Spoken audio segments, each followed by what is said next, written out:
নমস্কাৰ আজি অন্য এটা ভিডিঅ'লৈ স্বাগতম জনাইছোঁ আপোনালোকক আশা কৰিছোঁ আপোনালোকৰ ভাল মই আজি কচুথুৰি আৰু মচুৰ দালিৰ মাছৰ লগত কেনেকৈ বনোৱা হয় তাকে দেখাম বুলি ভাবিছোঁ আহকচোন প্ৰথমে মই কাটি ললোঁ বিলাহী আৰু কচুখিনি এতিয়া আটাইখিনি বস্তু বিলাহী কচু একেলগতে কুকাৰত দি ল'ম লগতে মচুৰ দালিখিনিও দিম মই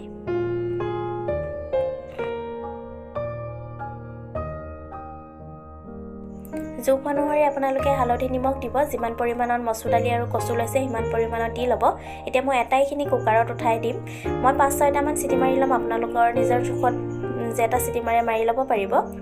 এফালে মই লৈছোঁ মাছৰ কাণ 3টা জলকীয়া আৰু আদা নহৰু থেতিলিয়াই লৈছোঁ পিয়াজ অকমান লৈছোঁ এয়া মোৰ তেল গৰম হ'লে মই এতিয়া আটাইখিনি তাতে দি দিম জলকীয়া আদা নহৰু পেষ্টটো ইয়াতে দি দিম মই এতিয়া মই লাহেকৈ ভাজি থাকিম আপোনালোকে গেছটো সৰু কৰি ল'ব ডাঙৰ কৰি ল'লে জ্বলি যাব পাৰে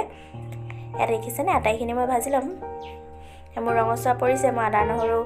পেষ্টটো ভাজি ল'লোঁ 5 মিনিট মান সময় এতিয়া মই ভাজি থোৱা মাছৰ কাণকেইটা ইয়াতে দি দিম দেখিছে নহয়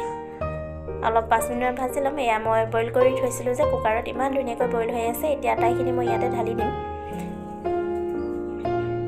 দেখিবলৈ যিমান ভাল হয় খাবলৈ সিমান টেষ্টি হয় দেখিছেনে এতিয়া মই 10 মিনিট মান উতলাই ল'ম যিহেতু বইলে হৈ আছে এখিনি ভালদৰে সিজি আছে ইমানো সময় উতলাব নালাগে এয়া মই জালুকৰ গুড়া এচামুচ গুড়ি কৰি থৈছিলোঁ তাতে দি দিম আপোনালোকৰ জোখ অনুসৰি জালুকৰ গুড়াটো দিব পাৰিব যিমানটো দিয়ে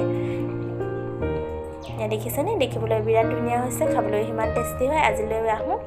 অন্য এদিন আহিম অন্য এটা ভিডিঅ'লৈ